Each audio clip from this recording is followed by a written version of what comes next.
Good morning and welcome to this conversation on GDPR. And I say conversation because not only conversation between the three of us, but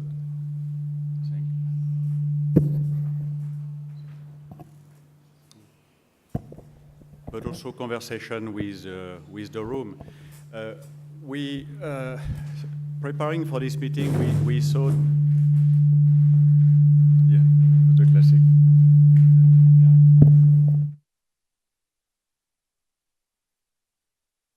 Trying to have a conversation. So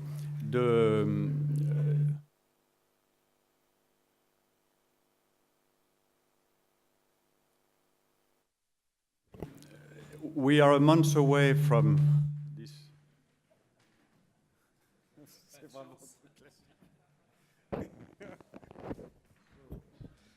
Apparently, there is someone somewhere who doesn't want us to speak about GDPR. But anyway, so welcome to this conversation about GDPR.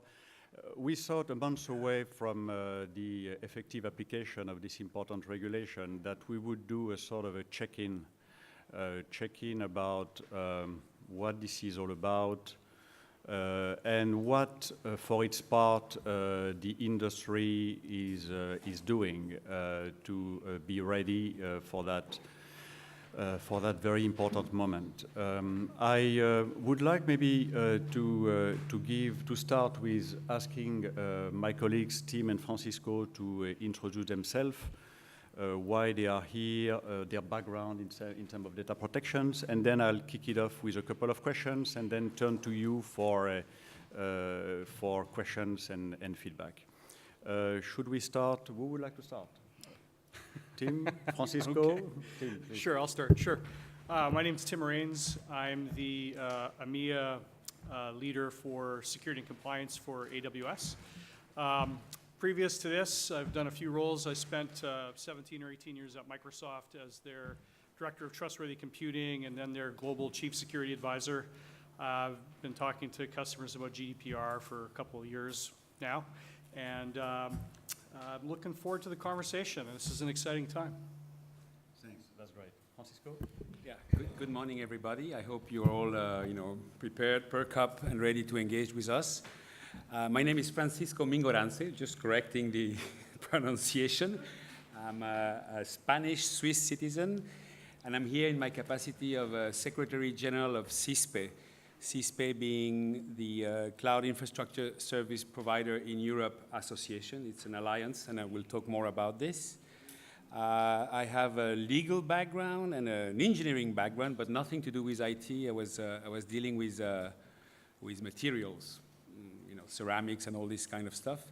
And I'm looking at the picture and I want to reassure this is actually me, except that there is less pilosity on my face. But that's me, I confirm. It looks like you. Well, maybe we should start with some terminology, some of the basics, Tim. And I'll propose maybe if you could lead us through what's the scope, what does the General Data Protection Regulation, what does GDPR covers? What does it govern? And when we talk about, as we've seen in the previous presentation, data subject, controller, processors, who is what and who is affected by what? Would you like to give us a short intro on that? Yeah, absolutely. These seem like simple questions, but anyone that's picked up the actual GDPR and read it, right? It's 88 pages with 99 articles in it, and it's a lot of legalese. But what they do is they paint a model of the different roles and responsibilities with regard to data for EU residents. And so essentially, you have a data subject, as Stephane mentioned, which is essentially a consumer. They use the term a lot, natural human or natural person a lot in the GDPR. And that person has an identity, and they have personal information that's important to them.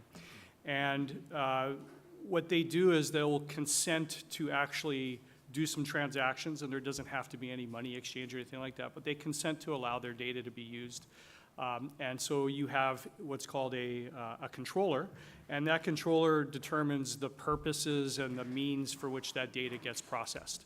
And then you have a processor that a controller might use to help process that data, and they can use different processors. And so those are kind of the roles.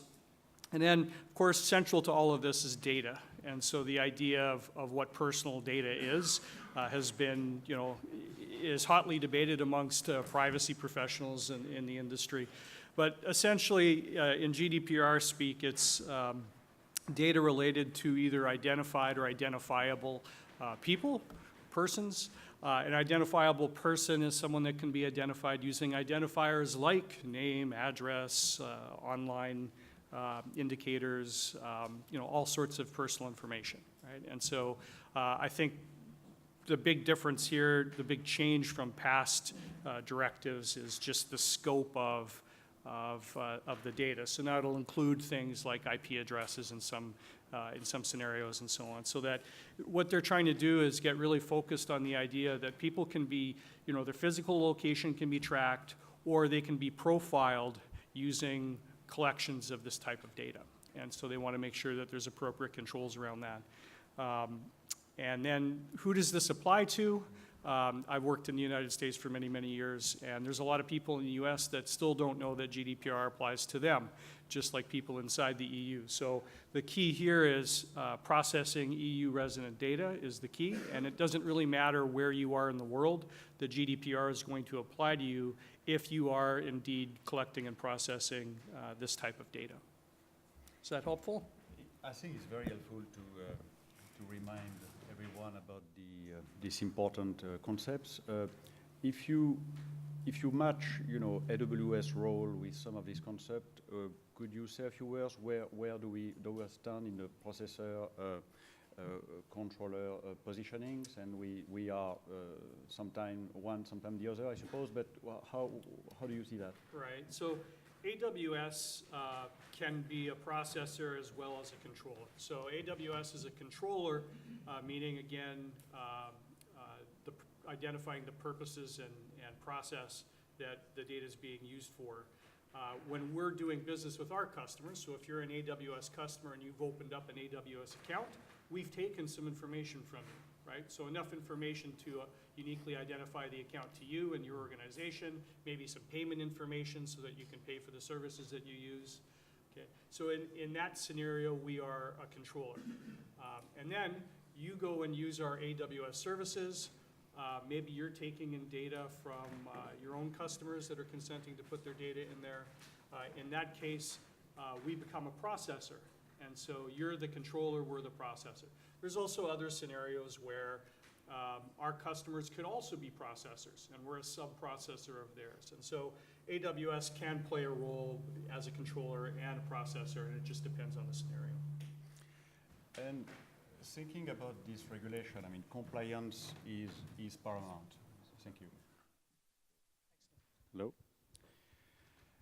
Compliance is paramount. And before turning to Francisco to explain what his industry group is doing on that front, could you maybe in a few words tell us about how we are trying to help our customers with their compliance journey? Sure. So at AWS, I mean, we have premium support that has been helping customers around the world with GDPR compliance and preparation for GDPR compliance. They have a lot of technical experts that will help with technical questions when customers come in and ask about how certain controls work and how they're going to help with GDPR compliance. Over and above that, they do offer a couple of different types of evaluations.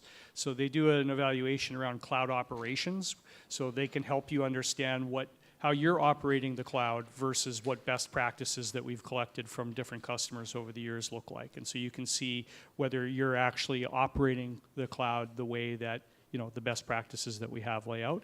And then there's another one called Well Architected, which instead of focusing on operations, focuses on architecture and compares how you've architected your AWS infrastructure compared to the best practices. And so those things can all be very positive and be very helpful when you're standing up your GDPR program and you're starting to make your way from a strategy level down to implementation level. Having that kind of support and those types of evaluations can be very helpful. Thank you, Tim. And let me turn to Francisco.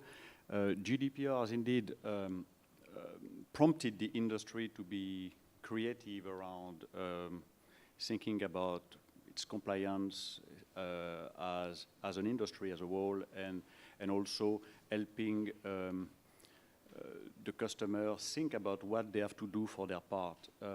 CISPE has developed a code of conduct on data protection. Could you, Francisco, tell us a little bit about what CISPE is, what the acronym stands for, what's the identity of the organization and its members, and what is this code of conduct all about? Thanks. Sure. If I have the microphone, it will help me. Thank you. Cloud Infrastructure Service Provider in Europe. That's the acronym for CISPE. CISPE is a trade association which currently comprises over 27 cloud infrastructure service providers across Europe. The majority of companies are European. There's a large group of also small and medium-sized enterprises. Amazon is part of the group, and I think we have 2 other small-size, medium-sized American companies. In total, these companies operate over 15 data centers across Europe, so it's significant. And as of today, if my arithmetics are not all mixed up, these companies have declared compliance with the CISPE Code of Conduct on GDPR Code of Conduct for about 69 different cloud infrastructure services. I'll come to the Code of Conduct in a minute, but I think it's important that you have a view of the membership, the countries we are members are operating in France, Germany. There are actually globally headquarters in these countries, in the Netherlands, in Italy, in Spain, in the UK. So it's a very, very much, I'd say, European-focused organization, although they all operate globally and have also, customer outside of Europe, pretty much everybody. So that's for the organization.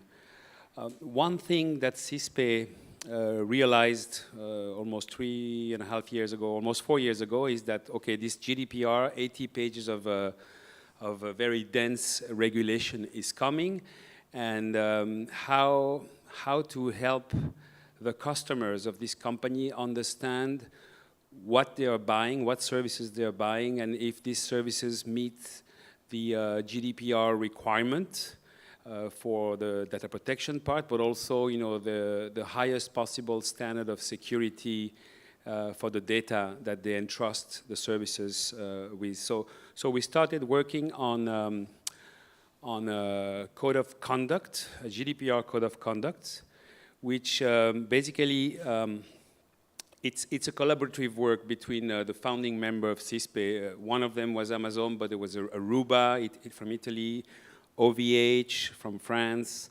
There were people in Finland also involved. So we started developing a code which spells out the obligation and requirement for the provider of cloud infrastructure services, and that ensures that these services, when they meet all the requirement of the code, that they are presumed GDPR compliant.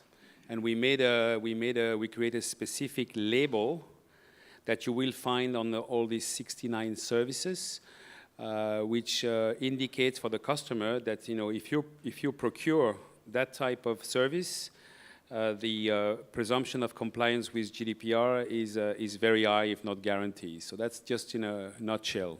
I can come back to the content of the code. That's great, Francisco. It's a great innovation. I think it's the cloud industry had to be certainly among the first to sort of take GDPR sort of seriously and proactively, and I think this is a much welcome initiative. You are going to share maybe I think all the information can be found. The code of conduct is available on the CISPE website and can be downloaded, right? Yes. That's okay. That's great. At this juncture, maybe I'd like to see if there are any questions in the room for the two panelists. Are there anyone? I see a gentleman over there.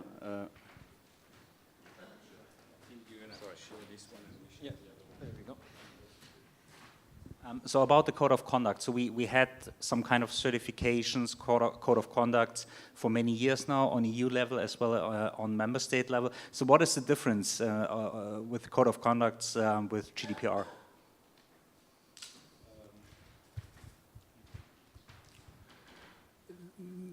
To my knowledge, and correct me if I'm wrong because you're more the expert than me, there is no GDPR compliance scheme in place for cloud infrastructure services as of today.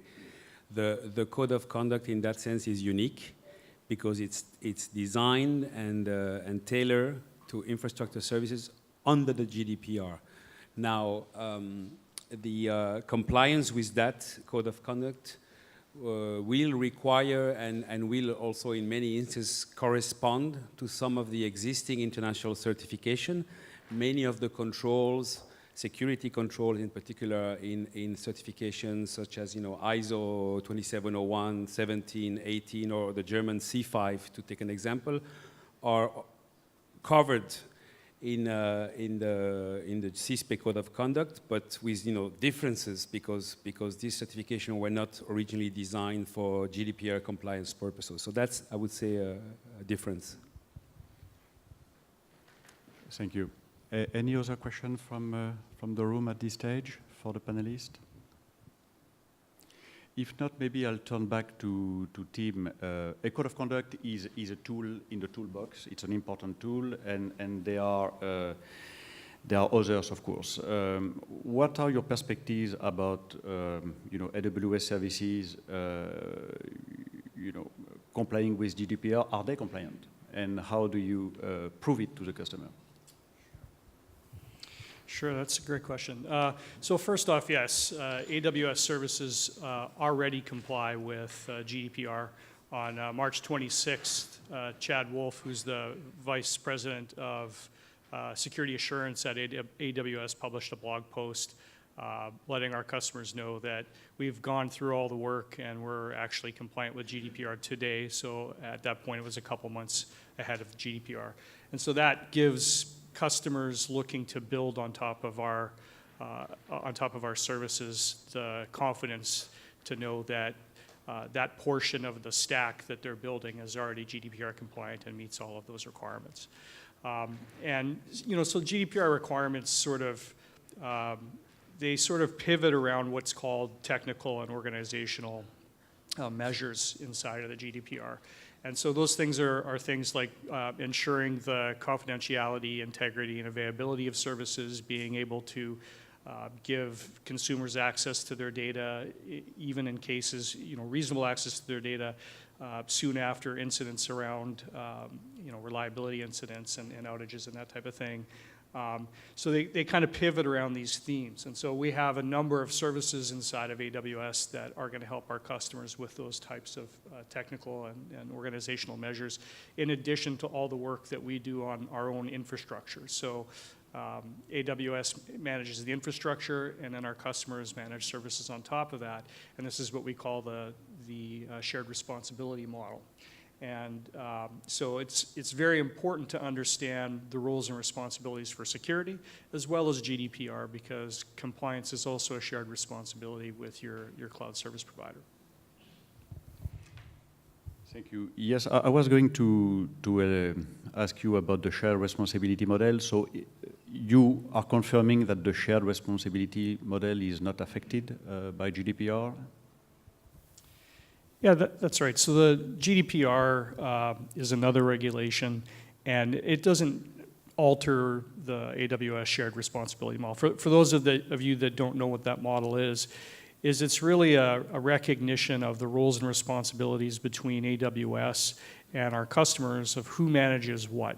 And so getting very clear on roles and responsibilities around security tends to be very helpful. And so the underlying infrastructure is managed by AWS, and then depending on the type of service that you're consuming, whether it's infrastructure as a service or it's database, or it's up at the application layer, the roles and responsibilities will change. And you're essentially, as a customer, you're delegating more and more responsibility to AWS the higher up the stack that you go with those services. And so the shared responsibility model just makes that very clear on who's responsible for what, and that way it makes it easy for our customers to plan and implement their security program on AWS. And so with GDPR coming into play, it doesn't really change that model. Compliance is a shared responsibility, and this is why you want to deal with cloud service providers that help you build that chain of trust that your auditors are going to look for. And so with AWS, we already have this very, very rich set of services that already are compliant with and certified on ISO 27001, 27018, 27017. The gold standard that you want to look for in a cloud service provider when it comes to compliance is the SOC 2 Type 2 certification.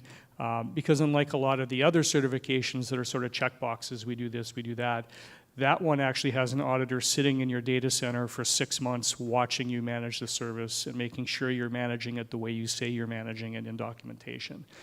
And so it takes 6 months to get, another 3 months for them to issue the report. So we're in constant compliance with that, constantly trying to renew it for the next 6 months period. So, you know, we have 60 plus different certifications. GDPR is going to be one of those. And so it really helps our customers, their sense of confidence around all the rigor going into our services, that we do comply with multiple different types of regulations, certifications, attestations, and then we have trusted third parties and auditors looking at this stuff and making sure we're managing it the way we say we do. Thank you, Tim. That's very clear. If anyone has a question from Tim on that question, just raise your hand and let me know. And now turning to Francisco again around the notion of GDPR requirements. GDPR has multiple requirements. Does your code of conduct attempt to cover all the requirements or not? All and more. The CISPE code of conduct took it one step further, the GDPR requirement, and I think there are two requirements that are not necessarily in the GDPR, but which are in the CISPE code of conduct.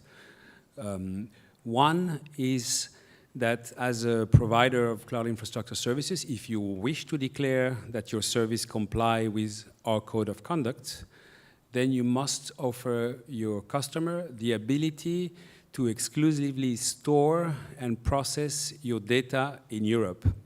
So that's not in the GDPR, but I think it's a very thought after property for many customers, particularly when we have seen recently in the media a number of scary development with data being scarce and distributed around. So that is one requirement, and also due to the nature of the infrastructure services and the fact that it's more processing services rather than controller related services, the declaration of any service under the CISPE code of conduct gives you the assurance that your data will not be resold or reused or for other purpose than providing the services that you ask for. So that I think these two elements are very important, and as a result, there are many companies who cannot declare services under the CISPE code of conduct because they cannot meet this requirement. I'm not going to name and shame anyone, but you just can go on our website and see the list. I will not comment that. I would just maybe ask you, because ultimately the decision whether a code is a good code will be, the opinion of the regulator will be important, right?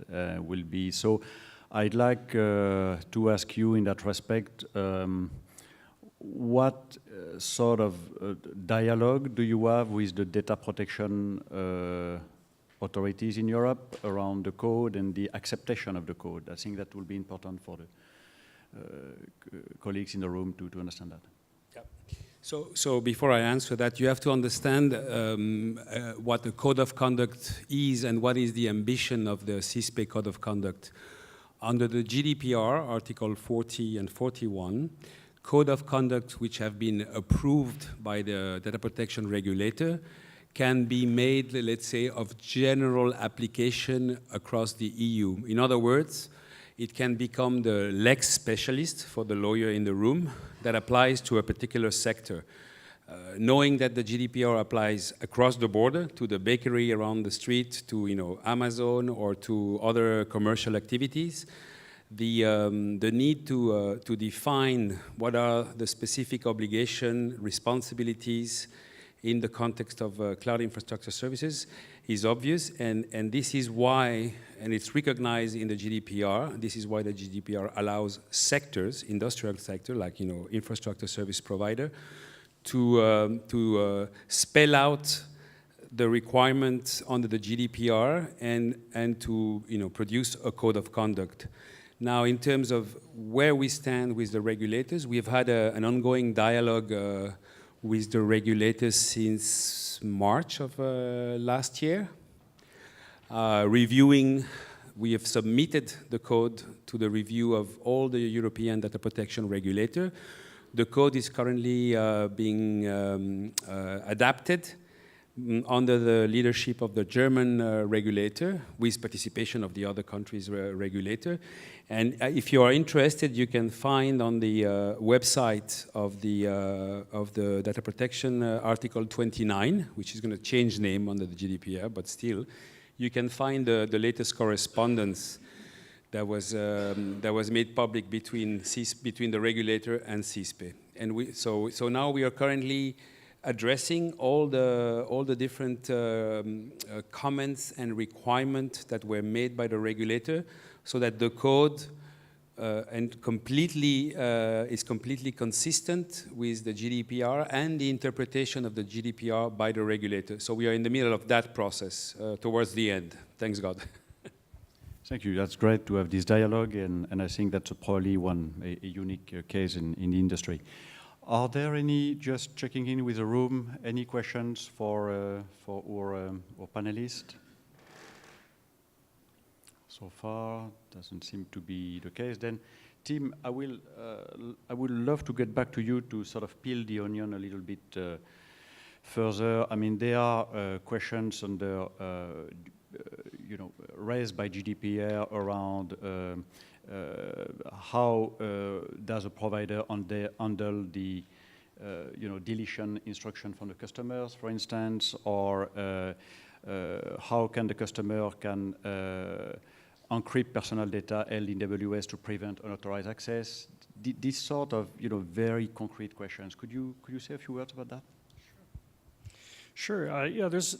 So I mentioned earlier there's a bunch of technical and organizational measures that GDPR sort of pivots around, and so AWS helps you meet a lot of those. For instance, Stephane mentioned encryption. So that's one of the things, using encryption or pseudonymization to obscure data and make sure that if you do encounter a breach, you've got proper controls on that data that make it much more difficult for attackers to get access to plain text information. And so inside of AWS, you have a whole range of encryption options, all the way from encrypting the data on premise on the client side before even loading it into the cloud, to we have a key management service that's backed by FIPS 140 level 2 certified hardware security modules that will handle all the key material for you. So for infrastructures and customers that don't want the hassle of having their own HSMs or managing encryption on their side of the equation, you've got KMS, the key management service from AWS, as well as the cloud HSM service if you want to use HSMs. So the meta point is there's a lot of options for each one of the areas that GDPR gets prescriptive about. You have a lot of options. The key here, I think, with GDPR is to realize that it's not a checklist approach to compliance like maybe some of the other controls that you've done in the past with regard to, let's say, PCI. I'll pick on that, right? So there's no list of controls that you specifically have to have, even if they don't make any sense for you.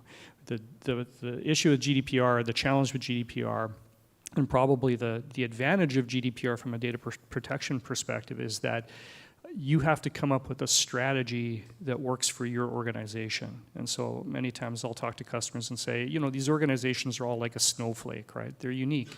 So having a checklist approach to that uniqueness doesn't make a whole lot of sense in many cases. And 5 years from now or 10 years from now, it'll make even less sense as the threat landscape continues to evolve. And so you need to have a strategy, and then you need to have tactics that support that strategy. And so I think that's really where what the GDPR is trying to do is they want you to have a strategy that is tailored to the type of data that you're collecting and processing. The types of processes that you use have to be part of that strategy. They have to be GDPR compliant. And so you might not need to use every control in your toolbox because it doesn't really apply to you. It's not part of the strategy. So the key here is the ability to prove that you're complying with GDPR continuously. And so that really relies on a strategy and then supporting technical and organization measures to meet that strategy. Any question, follow-up question for Tim? Any comments? Thank you. Tim, I have a question to you. You talked about shared responsibility, which is absolutely true when we talk about services. Now, looking at AWS, you are at the infrastructure level, and there are a bunch of services on top of it. Now, if you talk about shared responsibility, I'm pretty sure you need to take care about how you separate your responsibility as AWS versus your contractors who are using your services, and also versus the contractors you are using, like data centers. What is your approach to find the border between what you're responsible for and what the other responsibilities are? Right, yeah, that's a very nuanced question. Congratulations. So this is an area where education, I think, is really important. When I was a customer, before I joined AWS, I would have vendors coming to me and trying to sell me applications. And very often I'd say, hey, I need some assurance that you guys are operating this the way you say you do. What type of regulation, certifications, attestations do you have?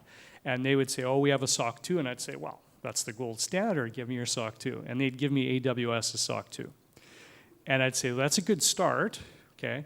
And that gets you up to kind of where your application starts. And so I've seen AWS's SOC 2 a million times, rock solid. I'm really impressed with that. But what about the gap between where AWS's responsibility stops and your responsibility starts? And so there's a lot of ISVs out there that don't understand what that gap is and why customers need assurance in that gap. And so I think there's a couple things going on there. Like one of them is to educate the partners about these gaps and what their responsibility is. And then also to educate our customers so that they demand the assurance in those gaps, because oftentimes they don't know what to ask. And so to make sure that they're asking exactly the same question you asked, what about these gaps? What assurances do we have in your side of the shared responsibility model? So I think it's a great question, and I think education is the top thing that you can do. Most of the partners that I've talked to about that and pointed out, well, you have a gap here, what are you going to do about it? Will oftentimes gravitate towards industry associations like CISPE, like the Cloud Security Alliance. They have their STAR registry and their assessment framework as well. There's other frameworks. And in the absence of them spending the time and money on a SOC 2, which with a small partner probably isn't realistic, at least if they do some self-attestations like that, they can begin to build some trust and a level of assurance in those gaps, and they can start their own compliance program and certification program to build on top of that. But very often, that first conversation with their first big customer that they want to land, or the first customer that asks them about those gaps, is the first time that they realize that they have to start down that path. So I think it's a great question. Thank you very much. So it's still a long journey, I think, and I think CISPE Code of Conduct is a good starting point to go from there and to build up the stack up to the service. Thank you. Thanks for your question. And I think Francisco had a reaction. Yeah, building on your question and Tim's comment on SOC2, You know, what we're trying to do with this code of conduct is building the foundations. And when you build a house, you need, you know, a solid and healthy foundation. If your foundation is, you know, shaky, the house is not going to stand. Or if you build a road and you have potholes everywhere, you're bound to hit an accident sooner or later. With what we're doing, we're trying to build a sound foundation for, you know, secure and GDPR compliant infrastructure services on which the customer can build its own, you know, house or drive to a, you know, his destination safely by putting their, you know, application and end user customer facing services. If you start building this kind of a house or road on unhealthy foundation, you know, GDPR, that don't meet the GDPR requirement or have security flaws, there's almost a guarantee that your, you know, higher level software will be, you know, uncompliant or, you know, defective from a regulatory and security point of view. So this is why it's so important to have a sound and healthy base on which, you know, the customer can build, you know, up the stack. And I wanted to give this this more, you know, visual comparison. This is a good analogy, in particular the potholes. I wanted to ask you, Francisco, as regards the question of you know, information audits and inspections. How does the code address that sensitive issue? We have a specific section on transparency in the code where this question are being dealt with, and all. What is also important to mention in relation to the code, it's in a way when you buy a service that is declared under that code, it means that the characteristic of the services will be those described in the code. The code is almost an extension of your service agreement, and therefore in the transparency section of the code, we have a number of elements to ensure, to provide the reassurance for the customers, both in terms of you know, compliance and audits, that whatever he's using or buying is what he's actually buying and not something else.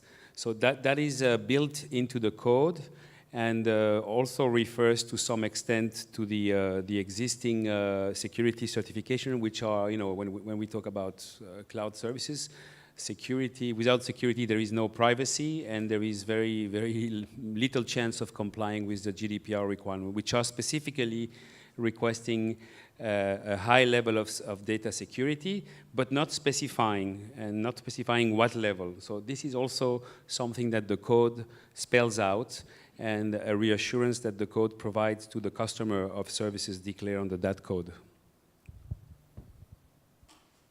Thank you. Any follow-up questions for any of the panelists? We have a lot more questions.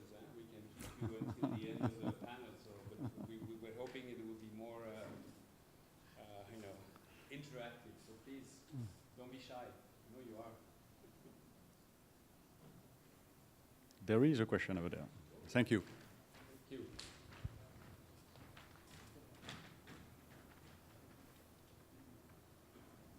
I just wanted to return to Tim's point about a shared responsibility model. Does that extend to shared liability? Yeah, there's a few different ways that you can interpret that question. But I'll interpret it in the context of GDPR. So I think in GDPR, they clearly lay out that both the controller and the processor are responsible for the data and making sure that the data complies with GDPR, and take two steps back is actually secure. And so both of those parties can be held responsible if there is a lack of rigor and compliance with GDPR. Thank you. Francisco, do you have a perspective on the question as well from a code of conduct angle? It's a very tricky question, but it's a very important one. There is, by law in the GDPR, there is some form of joint responsibility between processor and controllers. And when it comes down to the specific application of this joint liability, if you define clearly, who's responsible for the security of the environment, the hardware, some of the software component, the access control, etc., if you define what the provider has to do and what therefore the customers should also be doing, then you clarify the roles and you come into this, this notion of shared responsibility. The code does that. It goes item by item and say this is what the provider will do in relation to hardware security, personnel, etc. And this is what the customer should expect. And sometimes customer react by saying, oh, that's a lot of requirement. I didn't know that we had to do this or do that. But that's the law. It's not that that we are, pushing the bucket one way or the other. No, we're trying to clarify who does what, so that if and when there is a problem at some point, that it is clear who is who bears the responsibility for that incident. So we've done a best effort in the code, and we've asked the regulator to come back and say, is that correct in your interpretation of the GDPR? And that is part of the dialogue that we're having with the regulator. Thanks for that. I think we are reaching the sort of last minutes of the panel. Tim, I want to be sure I sort of I ask you all the questions you ever wanted to be asked, but it's sort of your free speaking moment. Is there anything that you'd like to say to the room or say to the customers? Sure. There's 35 days from today before GDPR comes into full enforcement mode. So 35 days isn't a lot of time, and so over the last couple of years, I've talked to customers across the spectrum, right? The customers that started 2 years ago, bootstrapped their GDPR program and have been working on it for the last 2 years, and knowing that the May 25th deadline is coming. I've talked to customers that started late but have started, and then on the far end of the spectrum, I've talked to customers that haven't started, that you could describe as being in denial whether they think the GDPR applies to them or not. So my advice is, regardless of where you are on that spectrum, just be, cognizant that it is coming. It's only just a little over a month away at this point. If you haven't started, there's no time like the present. And one of the first things I would do is make sure that you consult with a legal expert, right? So we like to give you at AWS, we give you all sorts of technical advice, and that's really our wheelhouse and our area of expertise. But when it comes to the law and interpreting GDPR and so on, I would advise you to seek, expert legal advice on GDPR to figure out whether it applies to you, what type of data you might have that's in scope for that, and how to bootstrap that GDPR program to start making progress on that. Because in the end, you're going to have probably dramatically better data security by going down this route, and I think by using AWS, you can even go beyond that. And so, that's my parting words. Very clear. Thank you so very much. Francisco, maybe some concluding thoughts from your end. Maybe if you could include as well, how does one sign up to the code? Is there a particular process or procedure? And then your concluding comments will be welcome. Thanks. Signing up to the code is really for a provider of cloud infrastructure services. I think in the room, the audience is more on the customer side or the developers of software services on top of infrastructure. But if you are a provider of infrastructure services and that you meet the requirements of the code and that you allow your customers to keep their data if they wish in Europe, and you don't resell the data, then you should be able to apply through our online website, CISPE.cloud. It's a process that takes a few weeks if you have all the documentation that is required for the declaration process. On concluding words, I'd say for those of you who procure infrastructure services, now that the GDPR is ticking, I would strongly advise you to procure services that are compliant with our code of conduct, that allows you to store the data of your end user on European, and to process it on European soil, and with the guarantee that this data will not be resold or reused for whatever purposes other than providing you the service. So that will keep you safe from any potholes or any unhealthy foundations. So use healthy foundation, and if you want to know which one of the services are GDPR compliant, go on the CISPE.cloud and click on the register all the services that have been declared, and I think there are 69 last time I checked, and I'm looking at my colleague who says yes.